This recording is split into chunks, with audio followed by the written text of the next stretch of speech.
guys, and welcome to Linda Tina TV. Today I'm going to be talking about my life in Italy, what it's been for me in Italy for the past 4 years, especially as a black woman. Now, before I get started, I want to put a disclaimer out there that my experiences are not necessarily the experiences of other black women living in Italy, but I'm talking about stuff that I think happens to most of the black women living in Italy. So let's get started. So first are the stares. Italians really stare, and I don't think it has anything to do with the color of your skin. It's just being different. If you wear your hair different, they will stare. If you speak different, they will stare. If you walk different, they will stare. And I mean really staring, like.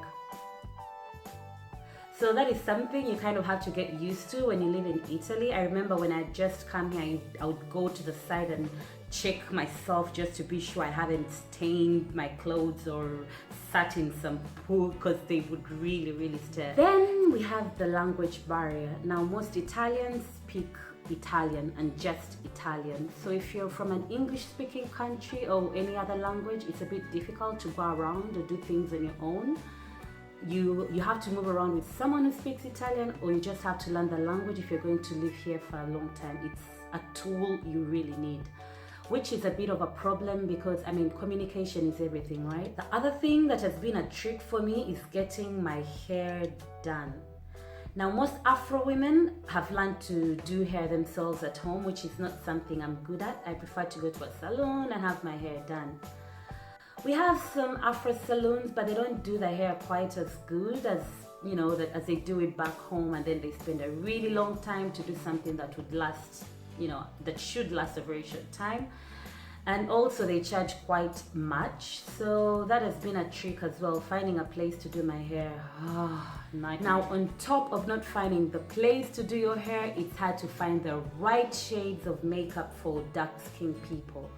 The popular brands like MAC stock up a few, but I guess they do more for white people because it's the bigger population, and so it gets a bit hard to find the right shades of lipstick, the right shades of foundation. If you're into makeup, it gets really frustrating. The other thing about living in Italy as a black woman are the sexualized looks. Now, I don't know if other women get this, but apparently the first black women the Italians saw did a lot of prostitution, and this kind of stuck to some of them, that black women are into that kind of thing. I've been asked how much before. Yeah, I was shocked. I was not wearing anything skimpy. It was broad daylight, but the guy out of nowhere thought I was selling. So that is something that would make you really uncomfortable. It happens at bars and clubs as well. A guy asking you, can we go home? You know, assuming you're easy. Not good. Many times friends and family have asked me about racism and discrimination in Italy. And to be honest, I have not been attacked racially at all in the 4 years I've lived in Italy. I've not felt like I've been discriminated against. I've not really felt racism for the time I have been here. Now, I know there are people out there who have had a bit of these racial encounters, but I'll speak for myself. I have not.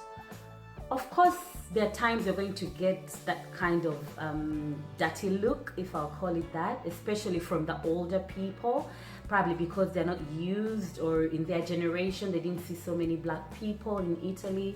But on the general, I wouldn't say it's racist here. No, I wouldn't say that, at least for me. I'd say that Italians are more curious than racist. So I've been asked about my hair, about do I get sunburned since I'm black, but I've not really been asked uncomfortable questions that are meant to offend me. Maybe those questions would offend some people, but I have no problem educating them about black people, about black culture, and, you know, about us. I think it's actually a good thing. Other than those little things, Italy is a wonderful place to live. They have free and good healthcare. They have free education. Food is good, weather is good, Italian people are happy and vibrant, and they're always in a good mood. It doesn't matter that the economy is really doing badly, no jobs for the bigger part, but it's a nice place to live. I feel like a tourist every time I step out of the house, and I've been here for close to 5 years. So yeah. Feel free to tell me what your experiences have been if you live in Italy or in other parts of the world compared to Italy. Just leave your comments down below. Don't forget to subscribe, and see you in my next vlog. Bye bye.